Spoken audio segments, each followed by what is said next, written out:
खुदा इमदाद कुन, या शहीद करबला या दाफ़िए करबो बला, गुलरुखा शहज़ादे गुलगू क़बा इमदाद कुन। गौसे आज़म बनी बेसरो सामा मददे, क़िबले दी मददे काबे ईमा मददे, बगिरदाबे बला उफ्तादा कश्ती, मदद कुन मदद कुन मदद कुन या मुईनुद्दीन चिश्ती। क़ादिर यमनारे या गौसे आज़म मीज़नम, दमज़ शेख अहमद रज़ा ख़ान क़ुत्ब आलम मीज़नम। बलग़ल उला बिकमालिही कशफ़त दुजा बिजमालिही, हसनत जमीउ ख़िसालिही, सल्लु अलैहि व आलिही। करूँ तेरे नाम पे जाँ फ़िदा, न बस एक जाँ दो जहाँ फ़िदा, दो जहाँ से भी नहीं जी भरा, करूँ क्या करोड़ों जहाँ नहीं। जिसको अपने नबी से जितनी मोहब्बत का एहसास हो, कोशिश करें उतनी आवाज़ के साथ रसूल और आली रसूल की बारगाह में दुरूद व सलाम की डालियाँ निछावर कर लें। पढ़ें बावाज़े बुलंद अल्लाहुम्मा सल्ली अला सय्यिदिना व शफ़ीइना व नबीना मौलाना मुहम्मदिन मअदिन जूदि वल करम व आलिहि व अस्हाबिहि व बारिक व सल्लिम सलातुन व सलामन अलैका या रसूलल्लाह सल्लल्लाहु तआला अलैहि वसल्लम। अज़ीज़ान मिल्लत इस्लामिया, मैं सबसे पहले मुबारकबाद पेश करता हूँ हाजी साहब के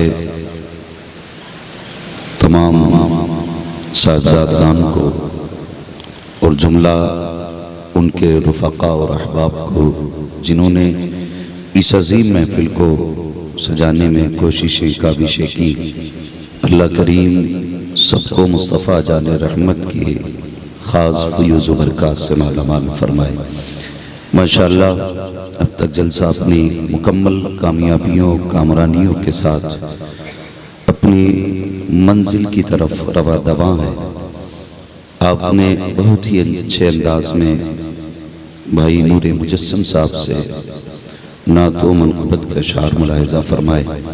उनसे पहले ख़तीबुल हिंद मुफ़क्किर इस्लाम हज़रत अल्लामा सरताज रज़वी साहिब क़िबला दामा ज़िल्लहुल आली से बड़ा फ़िक्र अंगेज़ खिताब सुना। मौला करीम हम सब को हज़रत की गुफ्तगू पर अमल करने की तौफ़ीक़ रफ़ीक़ नसीब फरमाए। और मेरे बाद इंशाअल्लाह भाई ताहिर रज़ा रामपुरी साहब से भी चंद अशार ज़रूर सुनेंगे इंशाअल्लाह अज़ीज़। बस थोड़ी देर के लिए मैं भी हाज़िर खिदमत हूँ। सच तो ये है कि जलसा मुकम्मल हो चुका है, बस ये है कि चूँकि मैं भी आया हूँ, मैं भी चाहता हूँ उंगली कटा के मेरा भी शहीदों में नाम लिख लिया जाए। अल्लाह ताला हम सबको हुजूर की विलादत की ख़ास घड़ियों की ख़ास बरकतें अता फरमाए। मिंबर शरीफ पर उलमाए अहले सुन्नत व इमाम मसाजिद का ये नूरानी काफ़िला जलवागर है, ये भी एक अलग मसला है। अगर जलसे के आखिर तक इमाम लोग बैठें तो कुछ लोग ऐसे होते हैं जो जलसे में सिर्फ इसलिए नहीं आते कि सुबह को इमाम साहब की छुट्टी तो इमाम साहब को पकड़ना है। ऐसे भी लोग हैं। मसला बड़ा अजीब है। अगर बेचारे जलसे के बीच से उठ के चले जाएं तो फिर जलसे वालों से डर लगता है, और अगर जलसे के आखिर तक बैठें तो फिर मस्जिद वालों से डर लगता है। करें तो क्या करें। तो मेरी गुजारिश उन लोगों से है जो किसी मस्जिद के मुतवल्ली हैं या खजानची हैं, अगर इमाम किसी जमात में किसी मजबूरी के तहत ताखीर से हाजिर हुआ करे तो आप अपना हिसाब ज़रा सख्त न लिया करो, इसलिए कि याद रखिएगा आज आपके मातहत है इमाम। क़यामत के दिन फिर आप अपने हिसाब के बारे में सोचिएगा।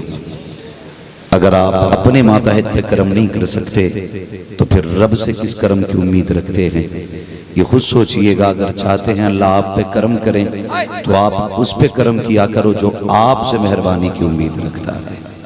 ये आपकी जिम्मेदारी बनती है। ये मत सोचिएगा कि अगर मुझे कोई इख्तिदार मिला है, मुझे कोई पावर मिली है तो मैं जिस तरह चाहूँ लोगों के साथ सलूक करूँ।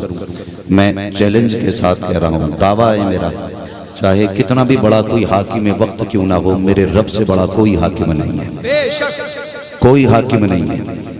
याद रखिएगा आज अगर किसी शख्स से आपकी फर्माबरदारी में कोई कमी हो जाए, आपके यहाँ ड्यूटी देने में कोई कमी हो जाए, तो आप जरा लहजे नरम रखना, क्योंकि आज अगर आप लहजे सख्त भी कर लोगे तो शायद कोई आपसे कुछ ना कहे।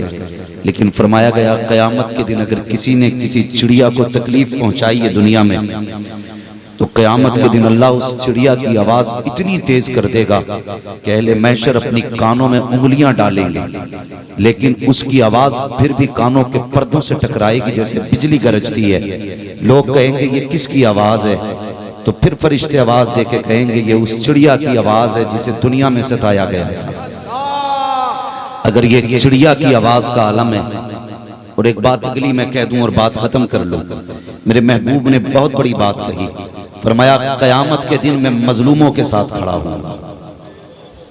ये याद रखिएगा, मेरे हुजूर ने फरमाया क़यामत के दिन मैं उधर खड़ा हूंगा जिधर मजलूम खड़े होंगे, और रब का भी ये फैसला, मेरी खुदाई उधर जाएगी जिधर महबूब खड़ा होगा।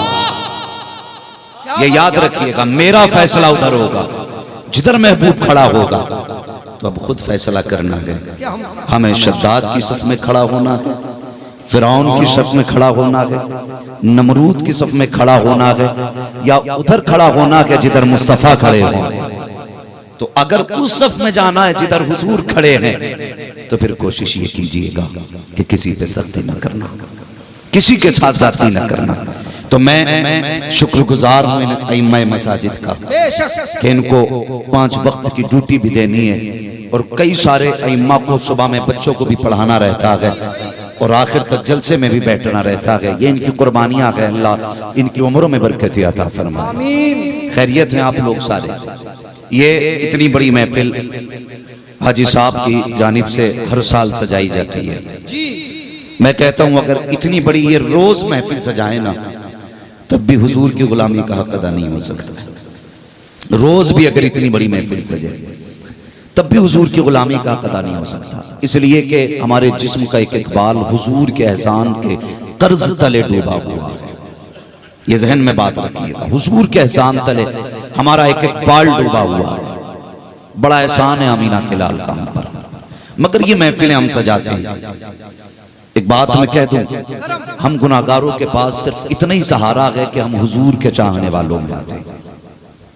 सिर्फ इतना ही असासा है हमारे पास कि हम हुजूर के चाहने वालों में हमारा नाम आता है, हुजूर के मोहब्बत करने वालों में हमारा नाम आता है। बस इतनी ये सबसे बड़ी दौलत है, और इस उम्मीद पे जलसे सजाते हैं काश इसी मोहब्बत के सहारे क़यामत में हमें बख्श दिया जाए। ये हम लोगों की आरज़ू है, हम लोगों की उम्मीद है। दीवानों की दीवानगी अपनी अपनी तरह की होती है, अपनी अपनी तरह की दीवानगी होती है। वरना जहां तक हुजूर की अजमतों का मामला है, जब हजरत आदम अलैहिस्सलाम का विसाल होने लगा, आपने अपने शहजादे हजरत शीश को बुला के कहा था मैं तो जा रहा हूं दुनिया से, मगर बेटे एक पते की बात बताना चाहता हूं। तो हजरत शीश अलैहिस्सलाम ने अर्ज की थी अब्बा क्या? तो आपने कहा था अगर मुसीबत में घिर जाओ ना और दुआएं कबूल ना होती हों, तो फिर मदीने वाले मोहम्मद का वसीला पेश कर। ये हजरत आदम अलैहिस्सलाम ने अपने बेटे से कहा था जब दुआएं कबूल ना होती हों तो फिर मोहम्मद के नाम का वसीला देना। अब्बा कौन है ये मोहम्मद? का जब मैंने जन्नत में कदम रखा तो दरवाजे पे इनका नाम था, जब जन्नत के बागात देखे तो पत्ते पत्ते पे इनका नाम था। कहा मैं समझ गया ये कोई और नहीं किसी रब के महबूब ही का नाम हो सकता है। कहा कि जब कभी अगर दुआएं कबूल ना होती हों तो इनके नाम की दुआई देना। हर नबी महबूब के आने के तज़किरे करता रहा। हजरत ईसा अलैहिस्सलाम अपने उम्मतियों में बैठे कह रहे अब मेरा जाने का वक्त आ गया है। जब इतनी बात कही ना मेरे जाने का वक्त आ गया है, लेकिन सुनो मेरे बाद ना अगर तुम्हें दौर मिल जाए तो फिर उसकी गुलामी करना जिसे अहमद कहा जाएगा। तो गुलामों ने, आपके चाहने वालों ने ये कहा था आप ना जाइएगा, आप जैसा कौन आएगा जमीन पे? कहा क्यों? कि आप अगर हाथ लगाते हो तो अंधों को आंखें मिल जाती हैं। हजरत ईसा ने कहा था मेरे तो हाथ लगाने से अंधों को आंखें मिलती हैं, अब वो आएगा जिसके नालैन की मिट्टी अगर अंधे की आंखों से लगा दी जाए अल्लाह के अता फरमा देगा। ये हजरत ईसा अलैहिस्सलाम ने कहा था। ये शान है मेरे महबूब की। हाँ, तो ये एक अपनी जगह बात है, लेकिन दीवानों की अपनी दीवानगी होती है, अपनी अपनी दीवानगी होती है। बहुत बड़े अमीर ने ना हुजूर की विलादत पे महफिल सजाई और बड़े पैसे वाला था वो भी। मैं अक्सर कहता हूं जब भी हुजूर की महफिल में बैठा करो ना तो खाली हाथ होके बैठा करो। समझ के खाली हाथ होने का मतलब आप कुछ भी है ना सारी अकड़ निकाल दिया करो, सारा घमंड खत्म कर दिया करो। जब उनकी महफिल में बैठे करो तो उनके गुलाम बन के बैठा करो। और फरमाया गया जो जितना झुक के आता है उतना ज्यादा लेके जाता है। जो जितना ज्यादा झुक के बैठेगा उतना ज्यादा लेके जाएगा। भरे बर्तन में तो साहब भिखारी को भी कुछ नहीं दिया जाता, भरे बर्तन में भिखारी को कुछ नहीं दिया जाता। उनकी महफिल में बैठा करो तो फिर नौकर बन के बैठा करो, फिर कुछ ना कुछ लेके जाओगे। बड़ा अमीर था, बड़े पैसे वाला था, उसने भी हुजूर की महफिल सजाई तो वो ना वो दरवाजे पे बैठ गया, दरवाजे पे बैठा और नीचे जो भी आता उसके पैरों को छूता और चूम लेता। कुछ अक्लमंद लोग आए, उन्होंने कहा सेठ साहब हजारों बीघा जमीन के मालिक हो, अल्लाह ने इतनी दौलत दी है, 4 दिन से लंगर चल रहा है, आप दरवाजे पे बैठे हो क्यों? उन्होंने कहा यार सुना है जहां हुजूर की महफिल होती है वहां हुजूर भी आ जाया करते हैं, पता नहीं किस शक्ल में मेरे महबूब आएंगे, मैं हर आने वाले के कदम छू रहा हूं, धोखे ही से सही महबूब के कदमों तक मेरा हाथ पहुंच जाएगा। तो ये लोगों के अपने अपने इश्क का मयार होता है, अपनी अपनी चाहते होती हैं।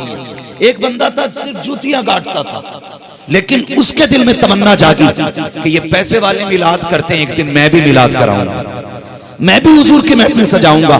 उसने अपनी छोटी सी कमाई से पैसा निकालना शुरू किया और एक दिन वो आया कि उसने बहुत बड़ा लंगर किया, इलाके की दावत दुनिया खा के जा रही।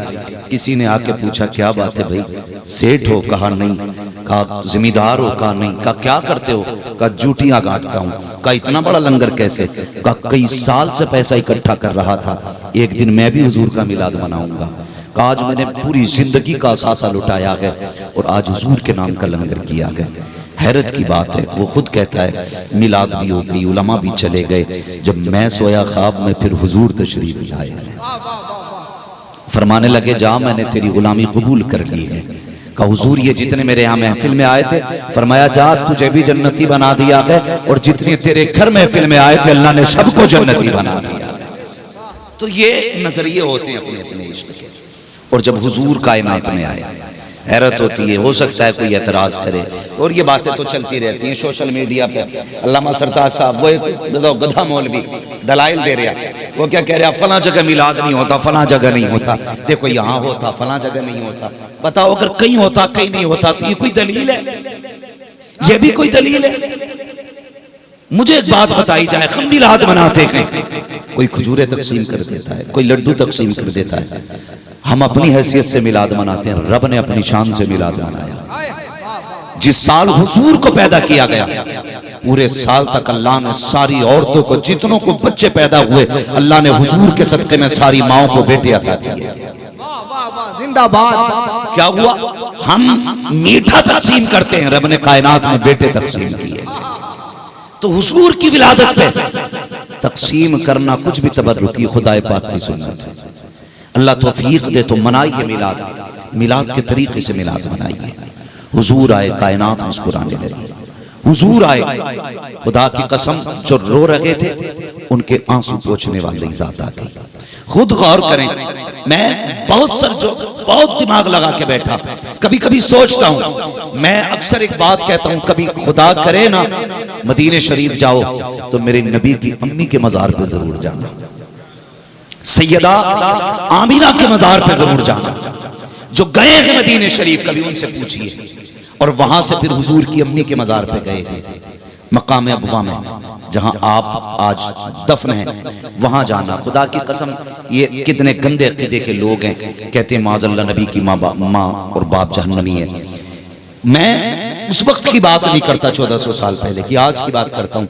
आज भी अगर बंदा उनके मजार पे जाके बैठ जाए ना तो भले अरब की गर्मी कितनी सख्त क्यों ना हो, लेकिन सैयदा आमीना की कब्र पे आज भी ठंडी हवाओं के झोंके आया, आज भी ठंडी हवाओं के झोंके आते हैं। मुझे हैरत होती है लोग किस नजरिए से देखते हैं। लेकिन मैं एक बात जानता हूँ, हम कहते हैं उस माँ पे सलाम हो जिसने ताजुश शरीयत को दिलाया, उस माँ पे सलाम हो जिसने आला हज़रत ने अपने शिकम में रखा। होगी कोई माँ उस माँ के मुकाबले की? है कोई माँ उस माँ के मुकाबले की? ये लोग जितने कहते हैं वो जहन्नमी आए माज़अल्लाह, खुदा की कसम वो खुद कहती है एक दिन हुजूर मेरे शिकम में थे और मैं सोई हुई थी, मेरे माथे पे पसीने के चंद कतरे आए, इतने में मेरी कमर के पीछे से ठंडी हवा के झोंके आने लगे। कहने लगे मैंने पीछे मुड़ के देखा ना तो चंद दो हसीन शहजादियां हाथों में पंखे लेके हवा कर रही थी। मैंने मुड़ के देख के कहा शहजादियों कभी मक्के में नहीं देखा, कौन हो? तो उन्होंने मुस्कुरा के कहा आमीना हम जमीन वाले नहीं, हम तो जन्नत वाले हैं।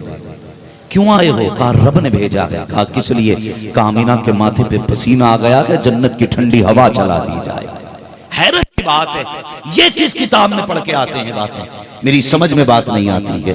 अल्लाह अकबर, तारीख उठा करके अगर देखी जाए, पढ़ा जाए, अल्लाह अकबर। मैं सिर्फ एक खातून का तस्करा करूंगा, बात लंबी होगी, रात भी काफी हो चुकी है। हजरत हलीमा सादिया का नाम तारीख में हर बंदा जानता है।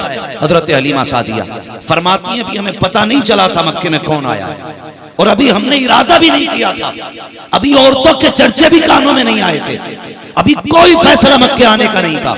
कहती है जब मैं सोई, कहती है उस वक्त हमारे कबीले के हालात ऐसे थे कि जानवर तक भूखे प्यासे थे, इंसान तो इंसान।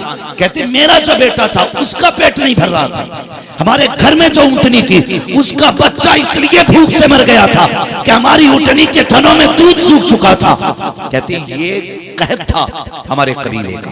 कहती लेकिन जब मैं सोई तो कोई मेरे ख्वाब में आया, उसने मेरा हाथ पकड़ा, एक नहर पे लेके गया और उसने मुझे उस नहर से एक प्याला भर के दिया।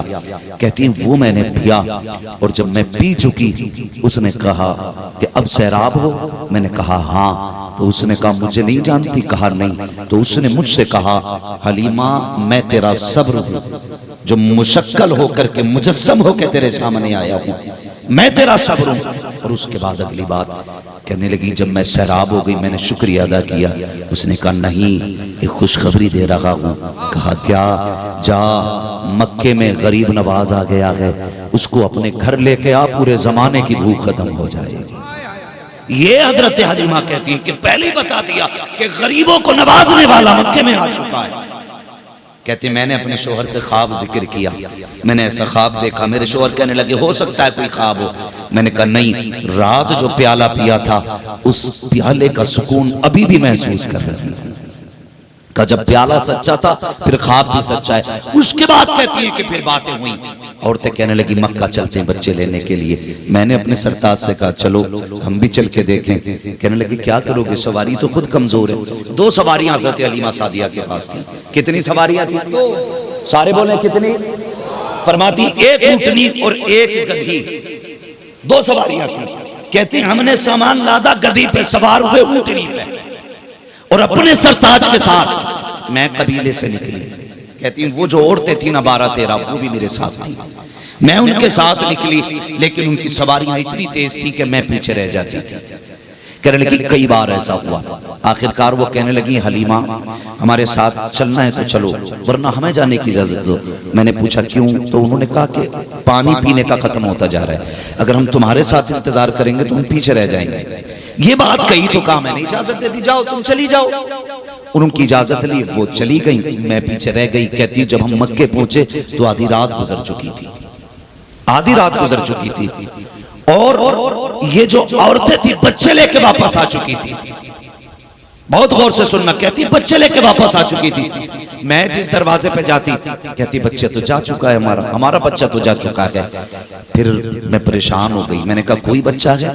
तो किसी ने कहा एक बच्चा बाकी है जिसे कोई इसलिए नहीं लेके गया कि उसके सर पे बाप का साया नहीं है।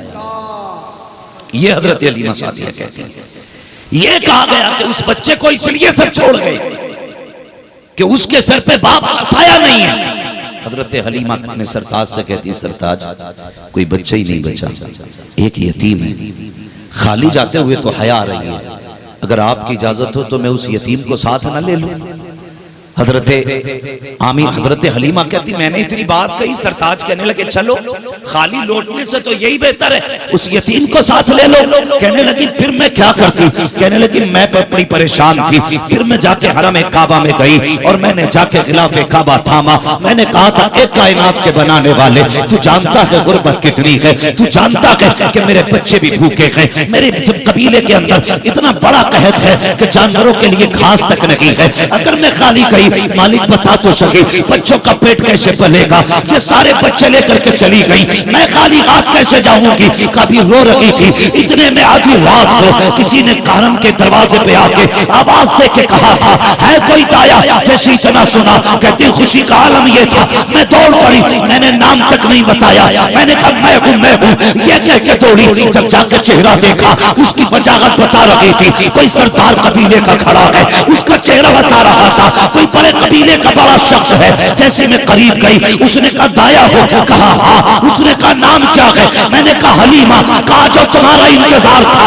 अल्लाह अकबर। हजरत हलीमा कह रही है अब मैं सोच रही थी ये जो लेके जा रहा है कोई सरदार है, जब इसका बच्चा मिलेगा तो फिर मैं सोचूंगी मुझे क्या क्या ना मिलेगा, सोना मिलेगा, चांदी मिलेगी, हीरे जवाहरात मिलेंगे। कहा मैं सोच ही रही थी, इतने में उसने मुड़ के देखा और कहा क्या सोच रही हो? हीरे चांदी मिलेंगे? पहले सुन लो, मेरे घर में जो बच्चा है वो यतीम है, बाप का साया नहीं है। फिर मेरे दिल ने कहा हलीमा ये तो वही यतीम निकला जिसको सब छोड़ के गए थे। फिर मैं अपने आप को संभाला, पीछे पीछे चली, दरवाजे पे पहुंची, जाकर रुक गई। मैंने दरवाजा बजाया, इजाजत है? अंदर से सैयदा आमीना कहती है हलीमा आ जाओ, किसका इंतजार है? इतना सुना परेशान हो गई, अंदर जाकर कहती है खातून मैं पहली बार मक्के आई हूँ, न तुम मुझे जानती हो न मैं तुम्हें जानती हूँ, ये बताओ मेरा नाम किसने बताया है? इतना सुनना था। हजरत आमीना कहती है सुनो, जिसने तुम्हें इस बच्चे का पता बताया है उसी ने हमको तुम्हारा नाम भी बता दिया। नारे तकबीर, नारे रिसालत, फैज़ाने आला हज़रत मौलूद मुस्तफा। बहुत गौर से सुनिएगा, अल्लाह अकबर। हजरत हलीमा सादिया गई, डरता यतीम है, फरमाती मैंने जाके पूछा आपका ही बेटा है? हजरत आमीना ने कहा हाँ। किधर है? इशारा किया, वो पालने में लेटा है। फरमाती जब मैं पालने के करीब गई, हुजूर के जिस्म अतहर के ऊपर हरीर का हरा कपड़ा पड़ा हुआ था। मैंने जैसे ही कपड़ा सरकाया, फरमाती जैसी चेहरे से कपड़ा सरक के नीचे तक आया, बस पहली नजर पड़ते ही मैं हुजूर को दिल दे बैठी। पहली नजर पड़ते ही कहने लगी फिर, चूंकि माए जानती हैं सोते हुए बच्चों को कैसे बेदार किया जाना है।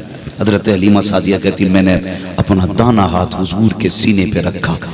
फरमाती हुजूर ने आंख बाद में खोली, मुस्कुराना पहले शुरू कर दिया था, मुस्कुराना पहले शुरू कर दिया था। हुजूर की आंख खुली और जैसी हुजूर ने मेरी तरफ निगाह उठा के देखी, जुल्फ देखी है कि नजरों ने घटा देखी है, लुट गया जिसने मोहम्मद की अदा देखी।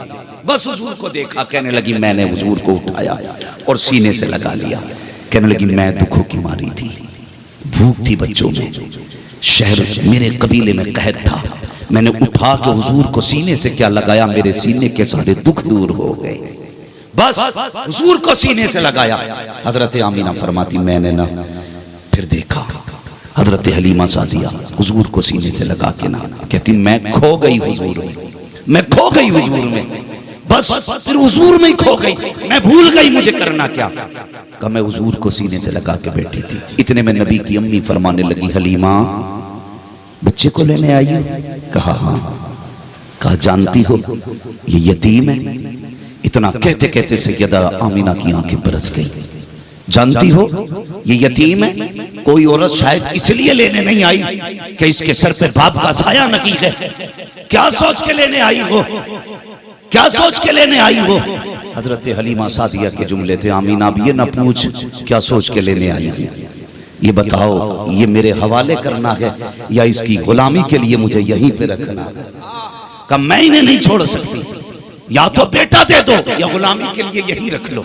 हजरत हलीमा के आमीना फरमाने लगी ये यतीम जरूर है लेकिन बरकत वाला है, बरकत वाला है, लेके तो जा रही हो, संभाल के रखना, संभाल के रखना। ये वो है जब ये पैदा हुआ तो कोई कह रहा था कि इसको पूरब की भी सैर कराओ, पश्चिम की भी सैर कराओ।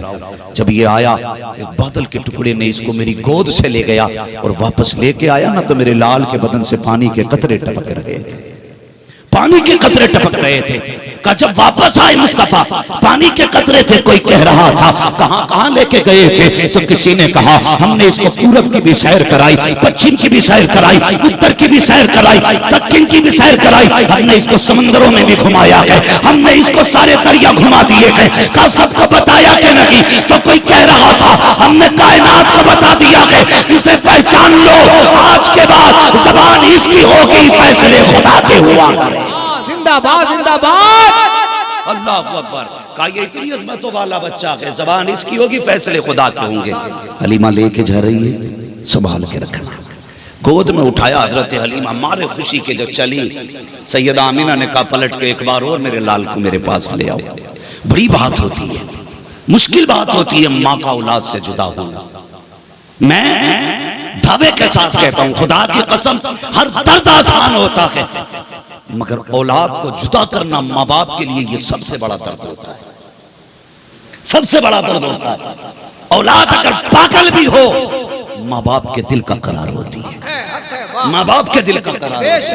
मैंने कई माओं को, पागल बेटों को कमर पे उठाए देखा है, अपने हाथों से लुक़मे बना के खिलाते हैं, लेकिन कभी बोझ नहीं समझते हैं। हाँ हाँ, मैं ऐसी माएँ जानता हूँ जो 18 साल से बेटा बिस्तर पे पड़ा है, अपने मैके तक इसलिए नहीं गई कि बेटे को कौन दूध पिलाएगा, बेटे को कौन जूस पिलाएगा, बेटे की गंदगी कौन साफ करेगा। एक माँ 18 साल तक अपने बेटे को छोड़ के कहीं नहीं जाती है।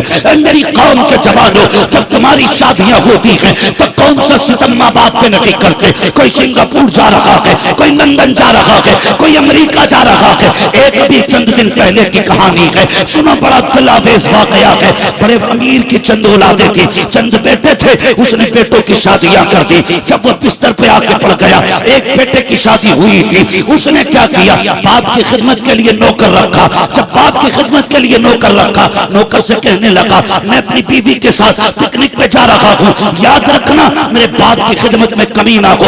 ये कह के परदेश चला गया। बाप बिस्तर पे पड़ा था, कोमा की कंडीशन थी, न चल सकता था न बोल सकता था। तो अल्लाह अकबर, बिस्तर पे छोड़ के गए बाप को, और जिस नौकर को कहा था, बाकी सारे मकान को ताला लगाया, जिस कमरे में बाप रहता था सिर्फ उस कमरे की चाबी उस नौकर के हवाले की। नौकर ने भी बेटों के जाने के बाद ताला लगाया, मंडी जा रहा था, इत्तेफाक से हादसा हुआ, एक्सीडेंट हुआ, और वो भी पागल खाने चला गया। जाने के बाद कोमे की हालत उसकी भी हो गई। जब बेटे 3 महीने के बाद पलट करके आए, तो जिस कमरे के अंदर नौकर ने उनके बाप को ताला लगाया था, जब उसको खोल के देखा गया तो बाप की सूखी हड्डियां बिस्तर पे पड़ी थी। मैं सिर्फ इतना कहना चाहता हूँ, अपने बेटों को नौकरों के हवाले ना करो, खादिमों के हवाले ना करो, अपना वक्त अपने बाप के कदमों में बिताया करो। और यार नसीब है तेरा, तुझे खिदमत का मौका मिला है। खुदा की कसम, लंदन पेरिस अपनी जगह पर होते गए, माँ बाप की खिदमत अपनी जगह पे हुआ। नारे तकबीर, नारे रिसालत, इश्क मोहब्बत, इश्क मोहब्बत, अज़मत वालिदैन। जो खुद कर लोगे वो तुम्हारी सबसे बड़ी नेकी है। जो खुद माँ बाप की खिदमत कर लोगे उससे बड़ी नेकी कोई नहीं है। हाँ, वो किसी जगह पे दौलत बंटने लगी थी, सुने बहुत गौर से, तो बंटवारे की बारी आई। जब बंटवारे की बारी आई तो दौलत रखी गई, मां पे एक पे झगड़ा हुआ। एक कहता मां मैं लूंगा, दूसरा कहता था मां मैं लूंगा। ये झगड़े बहुत कम देखने को मिलते। मार्केट, दुकान सारे बांट लेंगे, माँ बाप बांटने वाले बहुत कम। एक बाप की 8-8 दिन की ड्यूटी पड़ती है। 8 दिन तू खिलाएगा, 8 दिन तू खिलाएगा। अब्बा मेरे पास रहेंगे, अम्मा तेरे पास रहेगी, ऐसी ड्यूटियां डालते हो माँ बाप को। वक्त ज़ाय करके मैं बस बहुत तेजी ज़ाय किया बगैर मैं आगे बढ़ना चाहता हूँ। माँ बाप को पागल औलाद भी प्यारी होती है, फिर सही सालिम माँ बाप औलाद को प्यारे क्यों नहीं होते? क्यों नहीं सोचते इस बारे में? कभी गौर किया करो, कभी सोचा करो। हर चीज तुम्हें मार्केट से मिल सकती है, माँ बाप नहीं मिलेंगे। नहीं मिल सकते। दिल, गुर्दे, फेफड़े आज तो सारे बदल जाते हैं पैसे दे करके, लेकिन माँ बाप मार्केट में नहीं मिलते। ये माँ बाप नसीबों से मिला करते हैं। अल्लाह नसीब से माँ बाप देता है। हजरत आमीना ने क्या कहा, खुदा की कसम, और फिर उनका बेटा जिनके बारे में मेरे इमाम ने कहा था, सरवर कहूं के मालिक और मौला कहूं तुझे, बाग़े खलील का गुले ज़ेबा कहूं तुझे, तेरे तो वस्फ़ है बेतनाही से है बरी, हैरान हूं मेरे शाह मैं क्या क्या कहूं तुझे। हलीमा लेके जा रही है ना, मेरे लाल की हिफाजत करना, जान से ज्यादा संभाल के रखना मेरे लाल को, आप फिक्र न करें बेटा मुझे दे। जब लेके चली, बहुत गौर से सुनना, अल्लाह अकबर, लेके आई तो ऊँटनी जो थी ना वहीं पे बांध दी थी बाहर ही, हरम शरीफ के सामने ऊँटनी उनकी सवारी थी। लेके पहुंची, शोहर ने हुजूर का चेहरा देखा, खुशी से उछल पड़े, कहने लगे इस बच्चे का चेहरा देख के भूख भाग गई है, प्यास खत्म हो गई है, अगर इसका दीदार ऐसा है तो इसका कदम कैसा होगा। ये सोच के बहुत खुश हुए, अल्लाह का शुक्र अदा किया। जब हजरत हलीमा के शौहर सवारी पे बैठने लगे ना, तो आगे खुद बैठे चलाने के लिए, पीछे हजरत हलीमा हुजूर को लेके बैठने लगे, बैठ गई। अब सवारी को डंडे मार रहे हैं, लेकिन सवारी नहीं उठ रही थी, डंडे मारने लगे। अब पोता जा रहा था तो दादा भी दौड़ के आ गया। बड़ा गहरा रिश्ता होता है दादा और पोते का, बहुत गहरा रिश्ता। हाँ, इसलिए कि दादा पोते में अपने बेटे का बचपन देखते हैं, इसलिए दादा को पोता प्यारा होता है, क्योंकि पोते में उन्हें अपना बेटा दिखाई देता है। आए दौड़ के, देखा कि हजरत हलीमा के शौहर ऊँटनी के छड़ी मार रहे हैं। आपने कहा क्या बात है, कहा उठ नहीं रही है। फरमाने लगे ऐसे नहीं उठेगी। तो वो कहने लगे ऊँटनी हमारी है, हमें ज्यादा पता है। तो मुस्कुरा के मेरे नबी के दादा ने कहा ऊँटनी तुम्हारी है लेकिन पोता हमारा है। तुम ऊँटनी के बारे में जानते हो, हम अपने पोते के बारे में जानते हैं। कहा जनाब ये कमजोर है, जब तक कूटा ना जाए ये चलती नहीं। आपने फरमाया ना, ऐसा करो, हलीमा को आगे बैठाओ और मेरे पोते को उनकी गोद में दो। अब जब हलीमा हुजूर को लेके आगे बैठी ना, तो बिना इशारा किए ऊँटनी उठ के खड़ी हो जाती है। ये हजरत अब्दुल मुत्तलिब कहते हैं कि ये हमारे पोते की बात है। अल्लाह अकबर, बहुत गौर से सुने। फिर हजरत हलीमा ने जब फरमाती, खुद हजरत हलीमा कहती मैंने नब लिया तो हुजूर ने अपने हाथ में वो रस्सी पकड़ ली, जो ऊँटनी की रस्सी। मैंने इसलिए छुड़ा दी हुजूर के नाजुक हाथ है, कहीं छूट ना जाए, कहीं इसमें उसके खराशे ना आ जाएं, जख्म ना हो जाएं। कहती फिर मैंने छुड़ाई, फिर पकड़ ली। का तीसरी मर्तबा छुड़ाई तो हुजूर ने ऐसे जलाल से मेरी तरफ देखा कि फिर मैंने छोड़ दिया। कहने लेकिन मैं उस वक्त समझी जब ऊँटनी चली, गोया हुजूर कह रहे थे उधर से तुम लेके आए थे, इधर से हम लेके जाएंगे। और जब हुजूर ने रस्सी पकड़ी ना, तो कहती कि फिर हवा से ज्यादा तेज सवारी जा रही थी, हवा से ज्यादा तेज। जो पहले गई थी, 3 दिन पहले जा चुकी थी, ये सवारी उनसे आगे निकल गई। किसी ने कहा हलीमा जा रही है, किसी ने कहा ना हलीमा हो ही नहीं सकती, उसकी सवारी में इतनी ताकत कहाँ। किसी ने कहा नहीं नहीं हलीमा ही है। आवाज दी हलीमा है क्या, मुड़ के पीछे देखा, कहा हाँ हलीमा ही नहीं। कहा ये तो बता सवारी बदल दी है क्या। कहा सवारी तो वही है, सवार बदल गया, सवार बदल गया। अल्लाह अकबर। अब औरतें हैरत में थी, हलीमा कौन है ये बच्चा, कौन है। फरमाने लगी ये न पूछो, ये वो है जिसके आने से हलीमा की तकदीर बदल गई है, हलीमा की तकदीर बदल गई है। रास्ते से ये जैसे सवारी गुजरती जाती, बेशुमार कमालात देखने को मिले। अल्लाह अकबर। फरमाने लगी कि एक ऐसा भी वाकया पेश आया उसी सफर में। कहती ये होता जा रहा था, जिस ऊँटनी पे हुजूर सवार थे वो जिस जंगल से गुजरती, जहां पैर रखती वहीं से हरियाली घास जमाया करते थे, हरियाली घास जमाती। कहते हैं जिस जंगल से हम गुजरते वो जंगल पूरा हरा भरा हो जाता था। कहने लगे थक गए हम, एक जगह सस्ताने के लिए बैठे तो जिस दरख्त का सहारा लिया वो सूखा था। जैसे ही बैठी में हुजूर को लेके पूरे दरख्त पे हरे हरे पत्ते निकल आए। कई कमालात देखे, सारे हैरत में थे। कहती हूँ फिर और देखो आगे बढ़ी। एक औरत जो थी कुएं के किनारे बैठी रो रही। मैंने उससे पूछा, हमें भी पानी की जरूरत थी, हम भी गए। मैंने उससे पूछा तू क्यों रोई। उसने कहा कि मैं अपने बच्चे को लेके आई थी, अचानक यहाँ मैं पानी निकालने लगी, मेरा बच्चा चलते हुए आया, पानी में गिर गया, डूब गया मेरा बच्चा। फरमाया रो मत, तेरा बच्चा भी आ जाएगा। कहा कैसे आएगा। मैंने बच्चे को बचाने की वजह से जल्दी से रस्सी छोड़ी तो डोल रस्सी भी गिर गई। अब कैसे बेटा निकलेगा। आपने ना हुजूर के चेहरे से कपड़ा हटाया और कुएं की तरफ कर दिया। फरमाती कि जैसी कुएं ने चेहरा देखा उछाल मार के किनारे पे आ गया। कहते हैं कि जैसी पानी ऊपर आया बेटा किनारे पे आ गया। हजरत हलीमा ने फरमाया उठा ले तेरा बेटा है। खुदा की कसम उस औरत ने कहा था कौन है ये तेरे साथ किसे लेके आई है? हजरत हलीमा ने कहा था मैं इन्हें साथ नहीं लाई हूं बल्कि मैं इनके साथ चल के आ रही हूं, मैं इनके साथ चल के आ रही हूँ। बातें बहुत है, कहती मैं हुजूर को लेके आ गई। फिर क्या था, कई सारी बातें थी। कहती जिधर से गुजरते खुशबू फैलती, मैं हुजूर को लेके आ गई, मेरा घर रोशन। उस वक्त चिराग जलते थे, आज इतनी सारी लाइटें, उस वक्त तो चिराग मुश्किल से मिलते थे, चिराग नहीं होते थे। कहते हैं लोग कहते हैं कि पहले ऐसा होता था कि हलीमा के घर का अंधेरा नहीं मिटता था, आज हलीमा के घर का उजाला ही खत्म नहीं होता। औरतें कहने लगी बड़ा पता नहीं कहां से लेके आई है, कितनी दौलत ले आई कि पूरी रात चिराग जलाती है।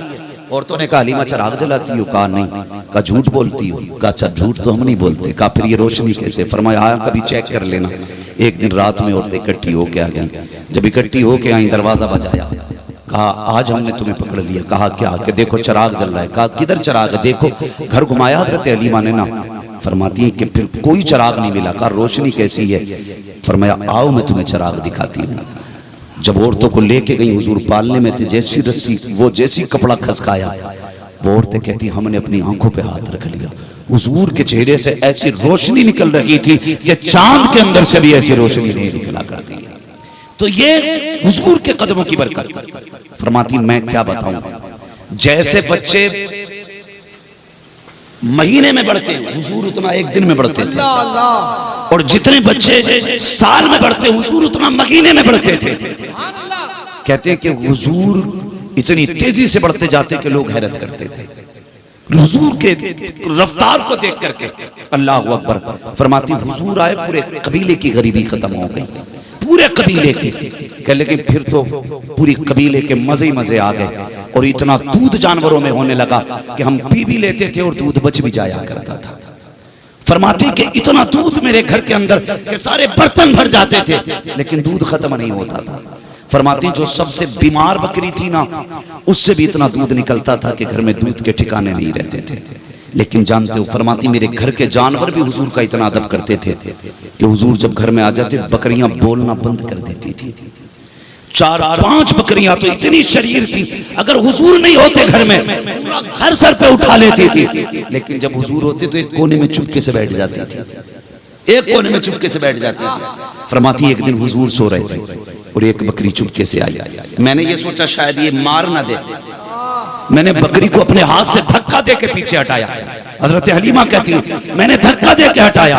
कहने लेकिन बकरी बोलने लग गई, कहने लगी हलीमा धक्का ना दे, हलीमा धक्का ना दे, ये सिर्फ तुम्हारे रसूल नहीं है हमारे भी रसूल है, ये तुम्हारे रसूल नहीं है हमारे भी रसूल है, का मैं कदम चूमना चाहती हूँ।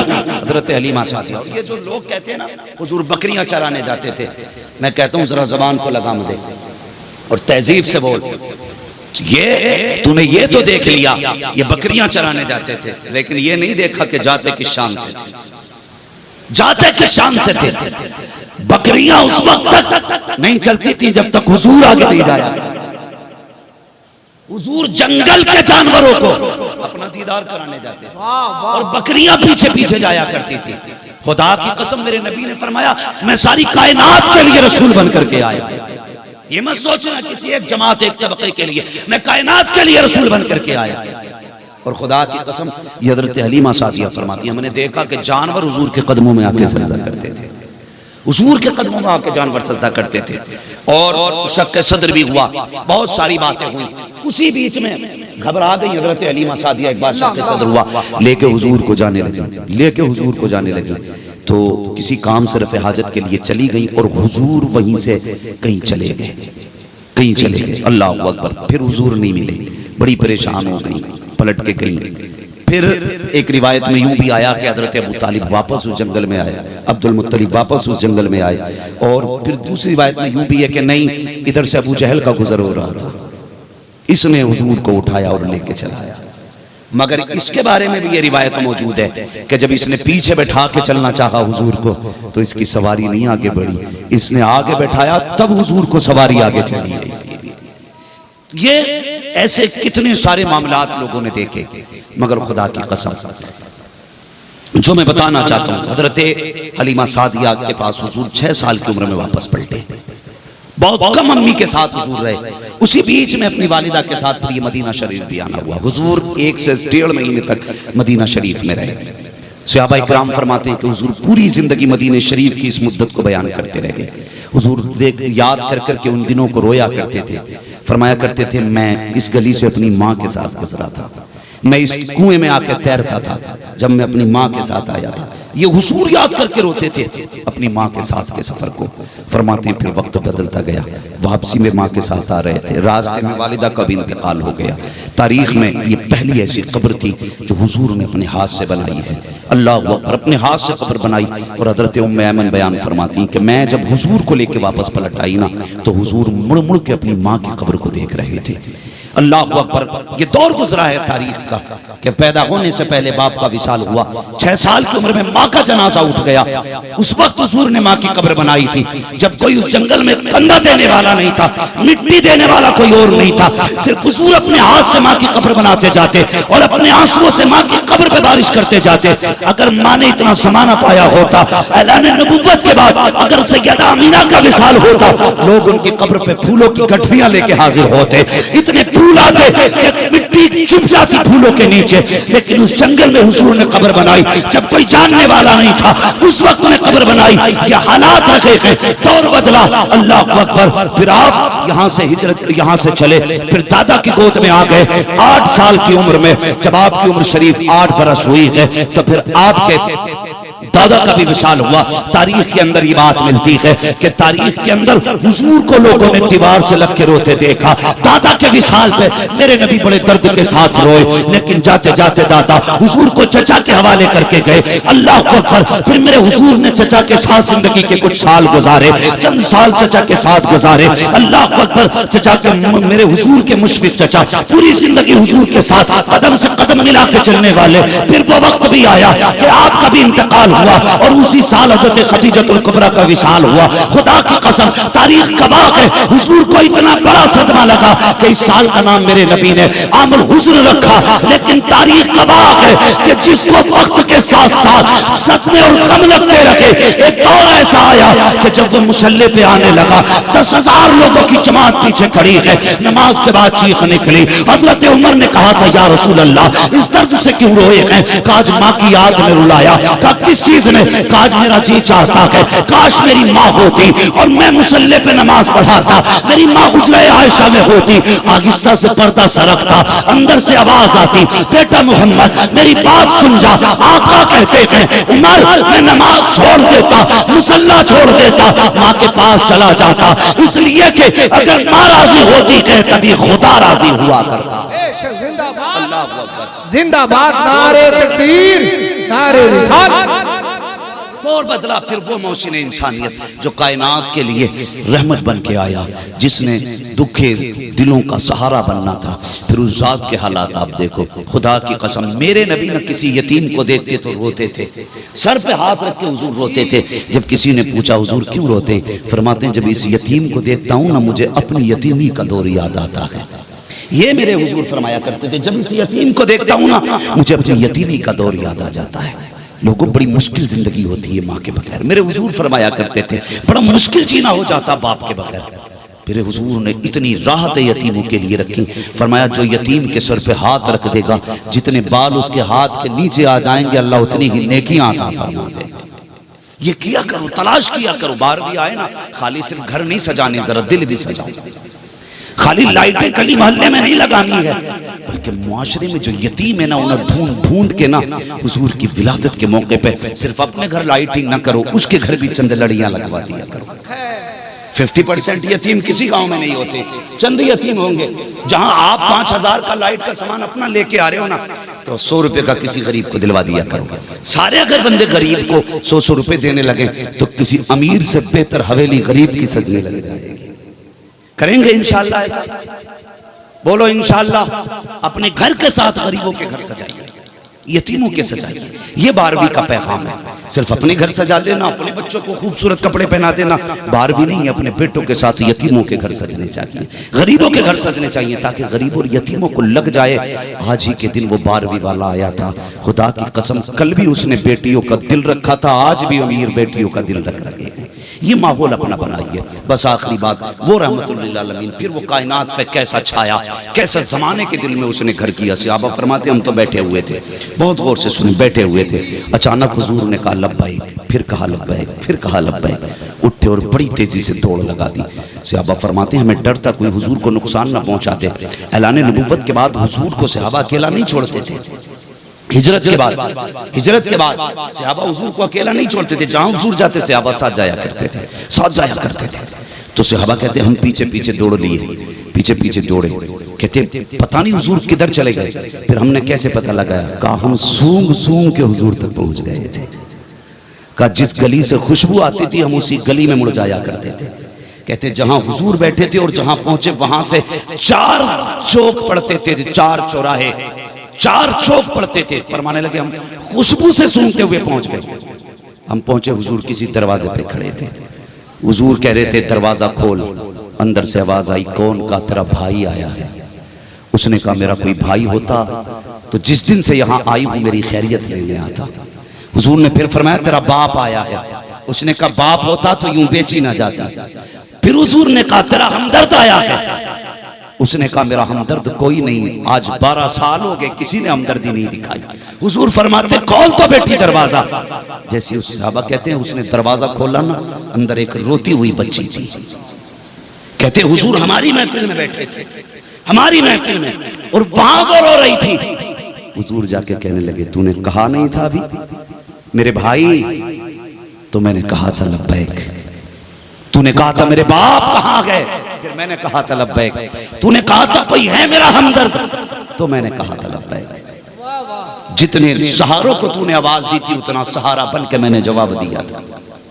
फरमाने लगे बता बात क्या है? बच्ची रोने लगी। उसने कहा सुने बात यह है, मैं छोटी थी, मेरा बाप मुझे बाजार में बेच गया, बहुत छोटी थी तब बेच के चला गया, और जब से ये खरीद के लाए हैं ये मुझसे इतना काम कराते हैं कि मेरे वजूद से ज्यादा मेहनत पड़ती है। कहा आज क्यों रोई? कहा ये देखो चक्की है, ये जो है ये पिसनी है, अगर नहीं पिस पाई तो मालिक मारेगा, पीसती हूं तो सर में दर्द है। अल्लाह अकबर। हुजूर ने इतना सुना, नबूवत वाली आंखों में आंसू आ गए। हुजूर की आंखों में आंसू आ गए। क्या रिश्ता था इससे हुजूर का? बहन की, खानदान की थी, बरादरी की थी, कोई रिश्ता नहीं है। पता नहीं कहां का बाप कहां बेच के गया। लेकिन दर्द देखें, आज लोग सगी बहनों पे कितनी मेहरबानी करते हैं। का इलाज के लिए दे तो दिए 2000 रुपए, तुझसे भीख मांगने आई थी। सगी बेटी को 5000 दे के कहता दे तो दिए 5000 रुपए, भिखारा नहीं है कोई। खुदा की कसम मदद ऐसे किया करो जैसे मदीने वाले ने। ये नहीं कहा चल बिलाल चक्की पीस दे, ये नहीं कहा चलो अबू बकर तुम इसकी जो पीस दो। फरमाने लगे मालिक किधर है? कहा फला पहाड़ी पे रहता है। हुजूर ने फरमाया बिलाल जितना पिसा हुआ आटा इसको इकट्ठा अलग करें। उमर ये जितना बिना पिसा जो है इसको अलग बांधे। दोनों अलग बांधे गए। फरमाया दोनों की एक जगह गठरी बांधी, दोनों की एक जगह गठरी बांधी। फिर हुजूर ने उठा के अपने कंधे पे रख दी। जब कंधे पे रखी अबू बकर दौड़े, महबूब गुलाम हाजिर है, ये तकलीफ क्यों उठा रहे? फरमाया अबू बकर पीछे हट जा, मैंने इसे बेटी कह दिया। कल जब अगर बेटियां बाप के सराएं और वो बाप बेटी का बोझ लेके चले तो उसे बोझ न लगे, बल्कि वो मेरी सुन्नत समझ के बेटी के सामान को कंधे पे लेके जाए। इसलिए हुजूर ने उसका सामान उठाया। फरमाया मैं खुद लेके जाऊंगा, और अपने कंधे पे लेके कहा बेटी चल बता कहां के वो मालिक। वो आगे आगे हुजूर पीछे पीछे। ये जो यहूदी था एक पहाड़ी पे रहता था, ये छत पर बैठा था। इत्तेफाक से कोई फंक्शन था, बड़े मेहमान उसके घर आए थे, ये छत पे बैठा था। इसने अचानक देखा हुजूर के चेहरे पे नजर पड़ गई। हुजूर के चेहरे की एक खासियत ये थी जहां से किसी का चेहरा साफ नजर नहीं आता, घर के अंदर। और इसने दरवाजा बंद कर लिया, बंद था दरवाजा। इतने में दस्तक, उसने कहा कौन? मेरे नबी ने कहा अना मुहम्मदुर रसूलुल्लाह। जैसे इतना सुना डर गया, कहने लगा ये तो वो ही है जिनकी बातें हो रही हैं। दरवाजा नहीं खोलेंगे वरना इन्हीं के हो जाएंगे। हुजूर ने फरमाया सुन मैं कलमा पढ़ाने नहीं आया, मुझसे कुछ बात कर ले, ये शर्त नहीं है, जरा दरवाजा तो खोल। उसने कहा कलमा नहीं पढ़ूंगा। कहा वो तेरी मर्जी है, मगर दरवाजा तो खोल। जैसे ही दरवाजा खोला, बाहर निकला, कंधे पे हुजूर की गठरी रखी है, आगे बच्ची खड़ी है। कभी हुजूर को देखता है, कभी बच्ची को देखता है, कभी गठरी को देखता है। वो कहने लगा कैसे आया? मेरे नबी ने फरमाया ये तेरी बांधी है? उसने कहा हाँ। कहने लगा इसे, हुजूर ने फरमाया इसे कितने में बेचेगा? कितने में बेचेगा? कहा इसे कौन खरीदेगा? फरमाने लगे अब इसका बाप आ गया है। ये उस वक्त में समझाने के लिए कहा इसका कोई नहीं है, इसका मैं हूं। इसने बाप को याद किया, मैं बाप बन के आया। इसने भाई को याद किया, मैं भाई बन के आया। इसने सहारे को पुकारा, मैं सहारा बन के आया हूं। कीमत बता। कहा ये कंधे पे क्या? कहा कि वो है जो तूने इस पे बोझ डाला था, वो है जो तूने इस पे बोझ डाला था। वो अंदर गया, ठहरिए, अंदर गया, किताब उठा के लाया, किताब लेके खड़ा हो गया।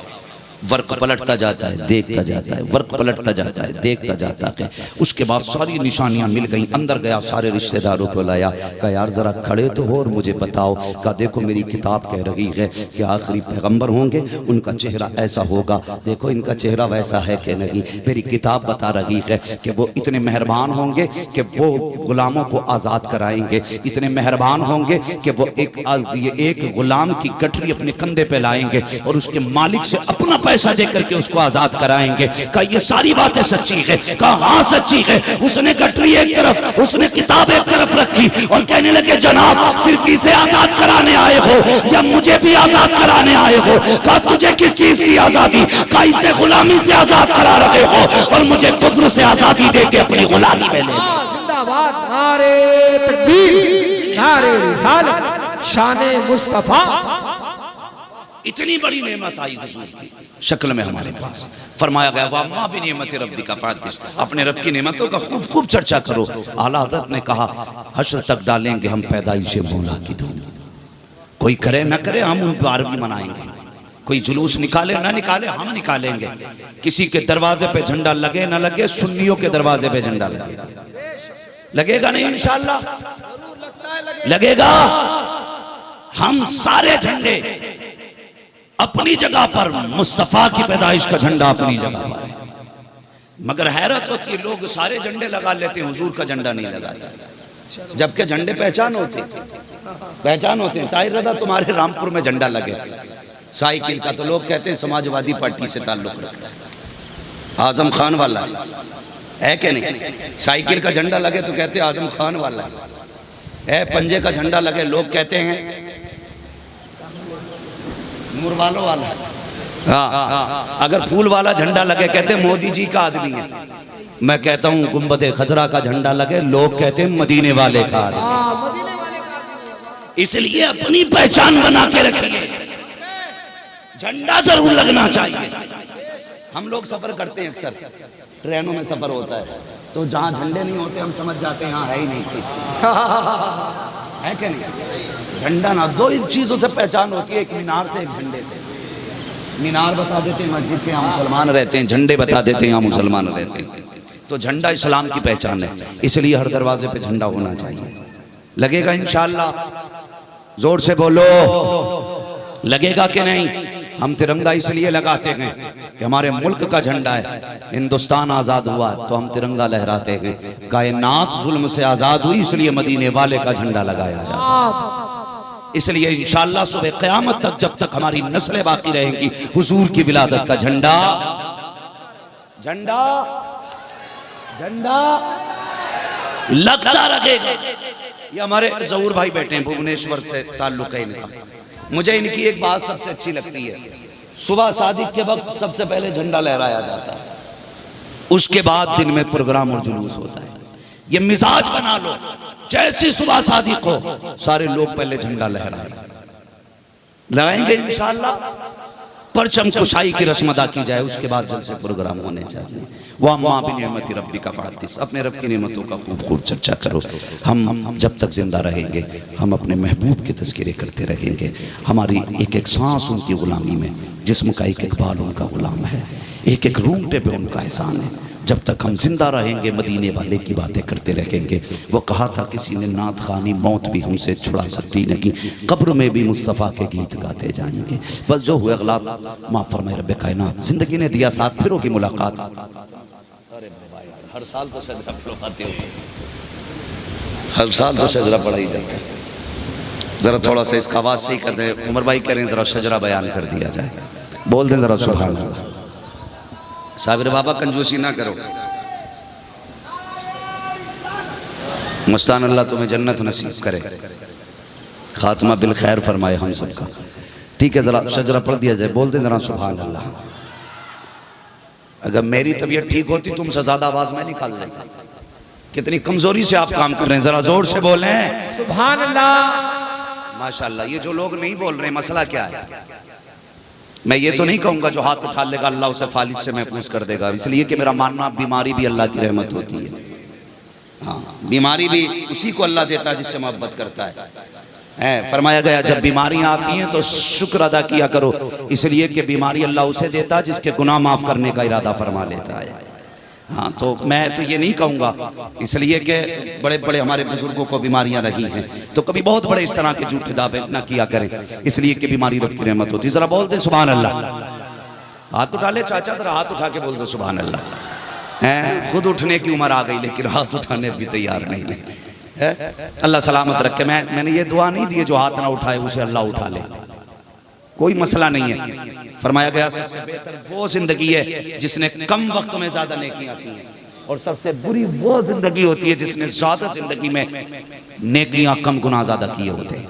ठीक है, अल्लाह हमें ज्यादा नेकियों वाली जिंदगी अता फरमाए। बोल दे जरा सुभान अल्लाह। आदम के बेटे शीश, ये सामने वाली जो डिस्प्ले है ना, जरा ये अच्छी रहनी चाहिए, है ना भाई लोग ही बैठे। बड़े भैया लोग हैं तो जिम्मेदारी बड़ों की ज्यादा होती है, ऐसे बड़े नहीं होते, बड़ों की जिम्मेदारियां बड़ी होती हैं, बड़ी होती है, तो जरा बड़ी जिम्मेदारी निभाएं। बोलें जरा सुभान अल्लाह और जोर से। आदम के बेटे शीश, शीश के बेटे यानस, यानस के बेटे कैनान, कैनान के बेटे मैलाइल, मैलाइल के बेटे व्यारत, व्यारत के बेटे इदरीस, इदरीस के बेटे मुतवश्शिक, मुतवश्शिक के बेटे लमकनेक नाम, लमकनेक नाम के बेटे नूह, नूह के बेटे शाम, शाम के बेटे जुलाल, जुलाल के बेटे शालिक, शालिक के बेटे आबिर, आबिर के बेटे दाता, दाता के बेटे राबा, राबा के बेटे शारू, शारू के बेटे नाखुर, नाखुर के बेटे तारिक, तारिक के बेटे इब्राहिम खलीलुल्लाह, इब्राहिम खलीलुल्लाह के बेटे इस्माइल ज़बीहुल्लाह, इस्माइल ज़बीहुल्लाह के बेटे केदार, केदार के बेटे अवाम, अवाम के बेटे अमल, अमल के बेटे साबित, साबित के बेटे सलमान, सलमान के बेटे रईसा, रईसा के बेटे इलियासा, इलियासा के बेटे औद, औद के बेटे हव्वा, हव्वा के बेटे अदनान, अदनान के बेटे मोहित, मोहित के बेटे नदार, नदार के बेटे मुदिर, मुदिर के बेटे इलियास, इलियास के बेटे मुदरिका, मुदरिका के बेटे खदीमा, खदीमा के बेटे किनाना, किनाना के बेटे नदर, नदर के बेटे मालिक, मालिक के बेटे फार, फार के बेटे गालिब, गालिब के बेटे लुई, लुई के बेटे काब, काब के बेटे मुल्ला, मुल्ला के बेटे किलाब, किलाब के बेटे कुसै, कुसै के बेटे अब्दमनाफ, अब्दमनाफ के बेटे हाशिम, हाशिम के बेटे अब्दुल मुत्तलिब, अब्दुल मुत्तलिब के बेटे अब्दुल्लाह हैं, अब्दुल्लाह के बेटे मोहम्मदुर रसूलुल्लाह। जिंदाबाद, नारे तकबीर, नारे रिसालत।